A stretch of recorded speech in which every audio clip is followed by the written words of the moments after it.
Great question.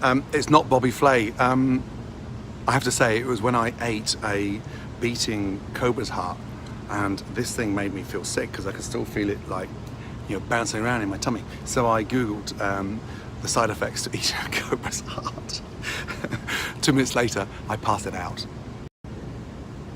Really good question. Traveling around the world, and every time I enter a city I haven't been to before, the first thing I Google is, the best restaurants locally, the ones that have been open, in the last 6 months, and that is a great search. What do I wish that Google could help me find?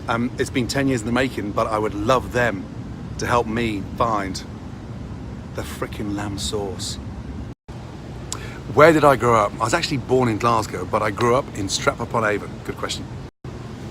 Trust me, there's a big difference between kids and adults. Adults sometimes, can be a nightmare. With the kids, they learn quicker. There's no fear. You have to watch your P's and Q's. But with the adults, you can push them a little bit further, harder. With the kids, you've got to become the ultimate coach. Where did I learn to cook? I've been so lucky to work with some of the best chefs anywhere in the world. But for me, where did I really learn to cook? That was living in Paris, working for Guy Savoy and Joe Robuchon.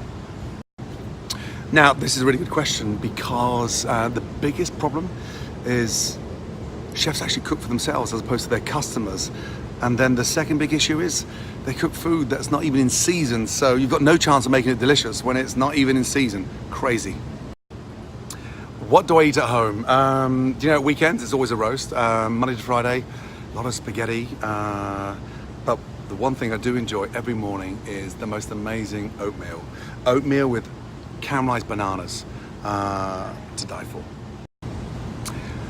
That is the ultimate question. For me, over 100 episodes of Kitchen Nightmares, 27 litres of Pepto-Bismol. The worst disaster for me has to be Amy's Baking Company. That's right, Arizona. The good news is, it's closed. So that was a nightmare and a half. That's a really good question. I have loved the food across season 1 of Kitchen Nightmares, which we shot in the UK. And it was a little restaurant on the beach in Brighton. It was called the Soul Food Shack. And the chef on the sort of menu was a lady called Mama Sherry. And the food was exceptional. And it was just amazing. So yeah, believe it or not, I have loved the food on Kitchen Nightmares. Eggs first thing in the morning, delicious. I grew up with egg and soldiers, soft boiled, but I have to say, scrambled eggs is the perfect way to start the day because it actually gets you through lunch as well. A great, delicious, light, fluffy scrambled eggs, amazing. Michelin stars for any chef is like winning Oscars.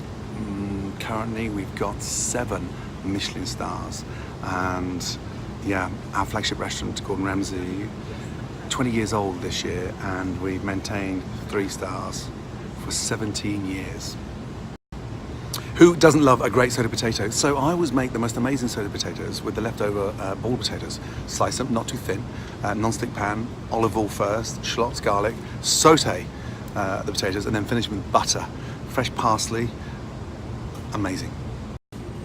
Great question. Every protein needs flavor, so of course you start off with color.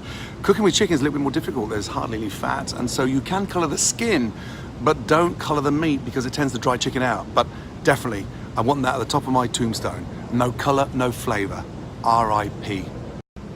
Can't believe you asked me that one. Come on, really? Bite your tongue. Frock nose. Great question. The last thing I Googled was the most amazing dive sites, because when I go diving, there are no interruptions, no one can get me, I'm not chased down by food critics or vegetarians, I'm left alone underwater diving in amongst the most amazing sea.